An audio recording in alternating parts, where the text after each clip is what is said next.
Dieu. Mais qu'est-ce qui n'est pas de Dieu? Tu t'amuses avec la divinité de Jésus, tout ton salut est ébranlé. Tu t'en vas en enfer, direct. Pasteur, vous êtes sûr de ce que vous êtes en train de dire? Il n'y a plus de pardon de tes péchés. Non, pasteur, là, je ne suis pas d'accord avec vous. La foi chrétienne, elle est terriblement basée sur la divinité de Jésus. Dès l'instant où tu arrives à considérer même Jésus, ne serait-ce que comme un prophète simple, c'est terminé. Ce que vous dites est vrai, mais penser que Jésus est prophète, ce n'est pas nous qui le disons, c'est la Bible qui le dit. Jésus est Dieu. Non, pasteur, là, je ne suis pas d'accord avec vous. Jésus ne peut jamais être Dieu, mais plutôt un prophète. Je vous donne l'enseignement. Marc 12, 29. Jésus répondit, écoute Israël, le Seigneur, notre Dieu, est l'unique Seigneur. Matthieu 21, verset 11, la foule répondait, c'est Jésus, le prophète de Nazareth en Galilée. Jean 7, 16, Jésus leur répondit, ma doctrine n'est pas de moi, mais de celui qui m'a envoyé. Luc 4, 43, il faut aussi que j'annonce aux autres villes la bonne nouvelle du royaume de Dieu, car c'est pour cela que j'ai été envoyé. Et dans Luc 6, au verset 12, lorsqu'ils ont voulu tuer Jésus, à cette époque-là, Jésus se retira sur la montagne pour prier. Et il passa toute la nuit à prier Dieu. Jésus n'est pas Dieu. Pasteur, essayez encore.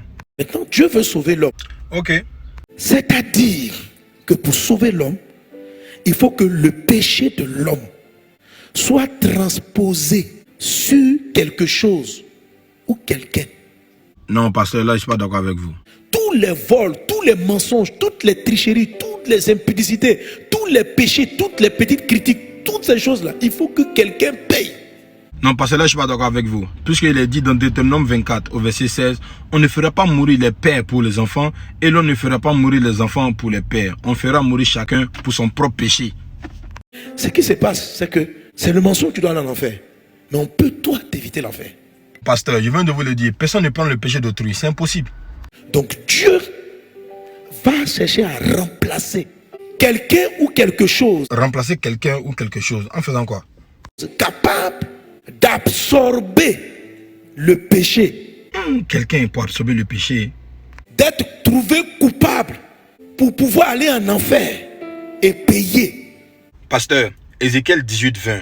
L'âme qui pêche, c'est celle-ci qui mourra.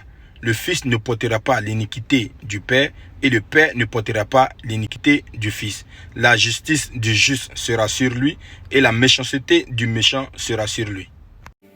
À la place des vrais coupables. Non, pasteur, si votre Dieu fait ça, c'est que ce n'est pas un Dieu juste. Parce que moi, je ne peux pas aller en prison pour quelqu'un qui a volé. C'est impossible. Alors, Dieu a regardé. Est-ce qu'il y a un être pour constituer le chiffon qui va venir prendre la saleté sur l'homme? Prendre la saleté. Ok, mais pasteur, cette personne, c'est qui? Un être dans l'univers qui est suffisamment propre, qui n'a aucune tâche, qui est suffisamment parfait, c'est Dieu lui-même. Pasteur, non, là, seulement c'est faux. Non, là, je ne suis pas d'accord. Prenne partie de lui, qui sort de lui. Cette partie-là, Jean 1 l'appelle la parole. Donc, si Jean indique que cette chose est la parole, ce qui veut dire qu'au verset 3, Satan aussi fait partie de la parole de Dieu. Ah, oh. On l'appelle fils, parce que c'est sorti de lui. La partie qui est sortie là, c'est lui. Pasteur, on peut dire ça? Dieu a dû prendre une forme humaine pour avoir du sang, parce que le péché est dans le sang. La Bible dit que l'expiation se fait par le sang.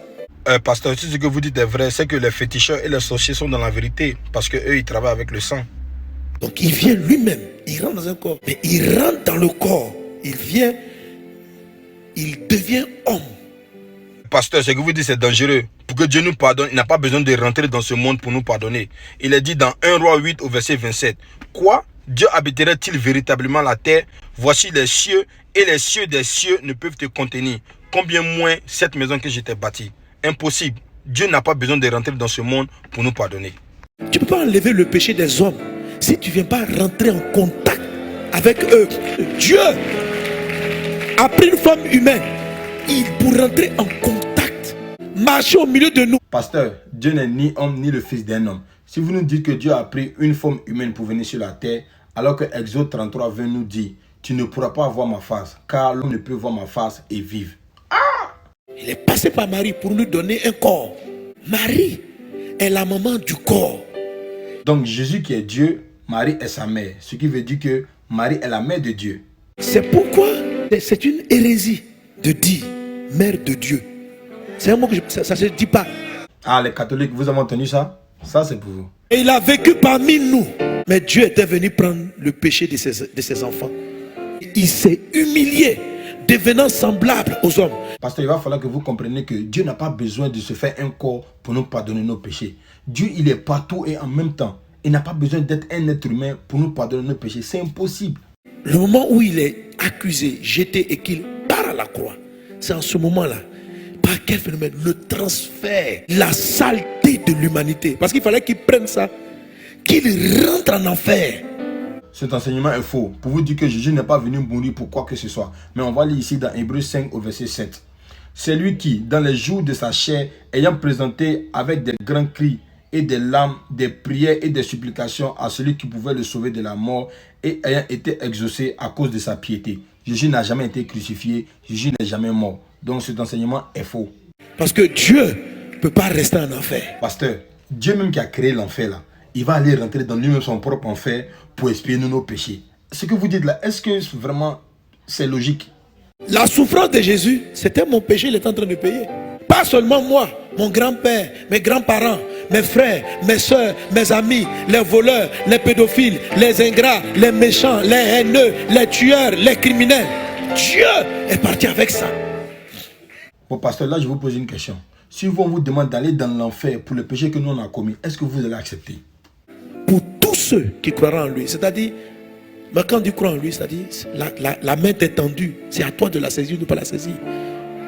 Si je suis mort pour toi, que toi tu dis, tu n'es pas mort pour moi, qu'est-ce que je peux faire?